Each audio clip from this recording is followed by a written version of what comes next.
காஞ்சிபுரம் அருகே புதியதாக கட்டப்பட்டு 3 மாதங்களேயான ஊராட்சி ஒன்றிய நடுநிலைப்பள்ளியின் வகுப்பறை சீலிங் இடிந்து விழுந்தது. மாணவ மாணவிகள் மற்றும் ஆசிரியர்கள் இறைவணக்கத்தில் இருந்ததால் நல்வாய்ப்பாக உயிர் தப்பினர்.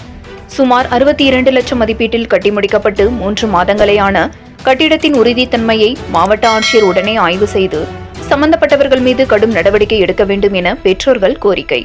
வகுப்பறையில் சீலிங் உடைந்து கீழே விழுந்ததால் மாணவ மாணவிகள் ஆசிரியர்கள் பெரும் அதிர்ச்சி. காஞ்சிபுரம் அடுத்த குருவிமலை பகுதியில் ஊராட்சி ஒன்றிய தொடக்கப்பள்ளி மற்றும் நடுநிலைப்பள்ளி செயல்பட்டு வருகின்றது. கடந்த 3 மாதத்திற்கு முன்பு ஊராட்சி ஒன்றிய நடுநிலைப்பள்ளியில் 61,73,000 ரூபாய் மதிப்பீட்டில் 6ஆம் வகுப்பு, 7ஆம் வகுப்பு, 8ஆம் வகுப்பு என 3 கட்டிடங்கள் கட்டப்பட்டது. கடந்த நாடாளுமன்ற தேர்தலுக்கு முன்புதான் இந்த கட்டிடம் பயன்பாட்டிற்கு வந்தது. சுமார் 90 மாணவ மாணவிகள் படிக்கின்ற இந்த நடுநிலைப்பள்ளியின் புதிய கட்டிடத்தில் குறிப்பாக 7ஆம் வகுப்பு வகுப்பறையில் மேலே உள்ள சீலிங் திடீரென உடைந்து கீழே விழுந்தது. ஓடிக்கொண்டிருந்த ஃபேனின் ரெக்கை வளைந்தது. இதிலிருந்தே எந்த வேகத்தில் சீலிங் கற்கள் கீழே விழுந்திருக்கும் என்பதை எங்களால் உணர முடிகின்றது என மாணவ மாணவிகள் கூறினர். வகுப்பறையின் சீலிங் இடிந்து விழுவதற்கு முன்னதாக தான் அனைத்து மாணவ மாணவிகளும் வகுப்பறைகளை விட்டு இறைவணக்கம் செலுத்துவதற்காக அனைவரும் மைதானத்தில் ஒன்று கூடி இருந்தனர்.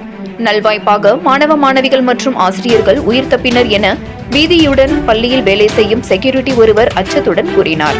இந்த ஊராட்சி ஒன்றிய நடுநிலைப்பள்ளியின் கட்டிடத்தை ஒப்பந்ததாரர் வெங்கடேசன் என்பவரும் உடந்தையாக இருந்த ஊராட்சி மன்ற தலைவர் நளினி டிலிபாபு, வட்டார வளர்ச்சி அலுவலர் சுப்பராஜ் என்பவரும் சேர்ந்து பெரும் பகுதி பணத்தை ஏப்பம் விட்டுவிட்டு தரமற்ற எம்சாண்டல் மற்றும் கற்களை வைத்து கட்டிடம் கட்டியிருப்பதால் வகுப்பறை அலமாரிகள் சுவர்கள் இப்போதே கிராக் விட்டுள்ளது.